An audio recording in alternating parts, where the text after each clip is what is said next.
Es ist dem Feind gelungen, die Front in breiter Formation zu durchbrechen. Im Süden hat der Gegner Zossen genommen und stößt auf Stahnsdorf vor. Der Feind operiert jetzt am nördlichen Stadtrand zwischen Frohnau und Pankow. Und im Osten ist der Feind bis zur Linie Lichtenberg-Marsdorf-Karlshorst gelangt. Mit dem Angriff Steiners wird das alles in Ordnung kommen. Mein Führer, Steiner konnte nicht genügend Kräfte für einen Angriff massieren. Der Angriff Steiner ist nicht erfolgt.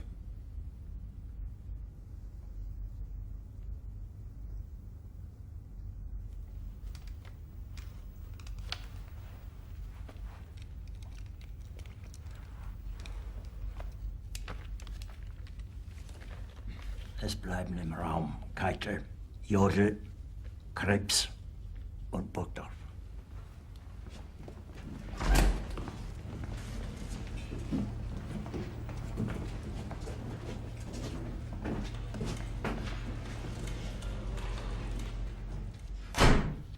Das war ein Befehl! Der Angriff Steiners war ein Befehl! Wer schickt Sie? Dass Sie es wagen, sich meinen Befehl zu widersetzen! So weit ist das also gekommen. Das Militär hat mich belogen! Jeder hat mich belogen, sogar die SS! Die gesamte Generalität ist nichts weiter als ein Haufen niederträchtiger, treuloser Feiglinge! Mein Führer, ich kann nicht zulassen, dass die Soldaten, die für Sie verblosen... Nicht als Feiglinge! Verreiter, Versager! Mein Führer, was Sie da sagen, ist ungeheuerlich! Die Generalität ist das Geschmeiß des deutschen Volkes! Sie ist ohne Ehre! Sie nennen sich Generale, weil Sie Jahre auf Militärakademien zugebracht haben, nur um zu lernen, wie man Messer und Gabel hält! Jahrelang hat das Militär meine Aktionen nur behindert. Es hat mir jeden nur ersichtlichen Widerstand in den Weg gelegt. Ich hätte gut daran getan, von Jahren alle höheren Offiziere liquidieren zu lassen, wie Stalin.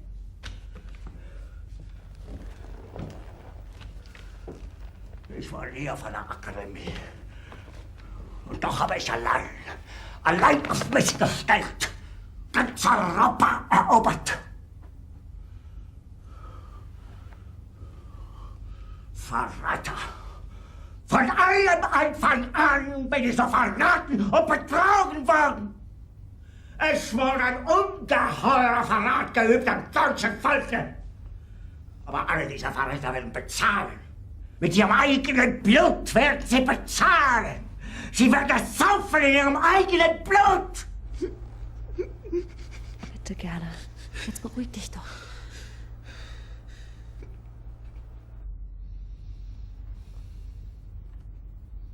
Meine Befehle sind in den Wind gesprochen.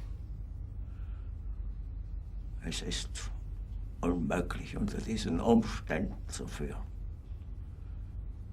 Es ist aus.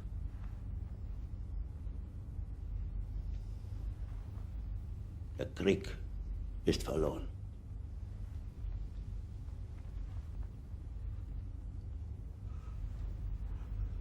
Aber wenn Sie, meine Herren, glauben, dass ich deswegen Berlin verlasse, irren Sie sich gewaltig. Eher jage ich mir eine Kugel durch den Kopf.